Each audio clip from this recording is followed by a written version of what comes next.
China సైన్యంలో రోబోట్ల గురించి మీకు ఆందోళన చెందుతున్నారని అర్థమైంది. ఇప్పుడు దీన్ని ఒక్కొక్కటిగా చూద్దాం. చైనా సైన్యంలో రోబోట్లు అవును. చైనా తన సైన్యంలో రోబోటిక్స్ టెక్నాలజీని ఉపయోగిస్తుంది. ఇది వాళ్ళ సైనిక ఆధునీకరణలో భాగం. ఉదాహరణకు షార్ప్ క్లా అనే రోబోట్ డాగ్లను చైనా అభివృద్ధి చేసింది. ఈ రోబోట్లు యుద్ధ భూమిలో నిఘా ఆయుధాలను మోసే పనులు చేయగలవు. చైనా ఈ రంగంలో చాలా పెట్టుబడి పెడుతుంది. ఇది నిజంగా గమనించదగ్గ విషయం. భారత్ పరిస్థితి ఏంటి? భారత్ పని అయిపోయినట్లే అని ఆందోళన పడాల్సిన అవసరం లేదు. భారత్ కూడా తన సైనిక సామర్థ్యాలను మెరుగుపరుచుకుంటుంది. మన దేశం కూడా రోబోటిక్స్ లో పనిచేస్తుంది.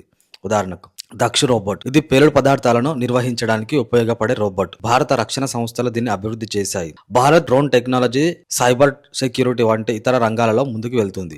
కాబట్టి చైనా ముందుకు వెళ్తున్నా భారత్ వెనుకబడి లేదు. మనం కూడా టెక్నాలజీలో పోటీ పడుతున్నాం. టెక్నాలజీ ఒకటే సరిపోదు. సైనిక టెక్నాలజీ ముఖ్యమైనదే. అది ఒక్కటే యుద్ధంలో విజయాన్ని నిర్ణయించదు. ఇతర అంశాలు కూడా చాలా కీలకం.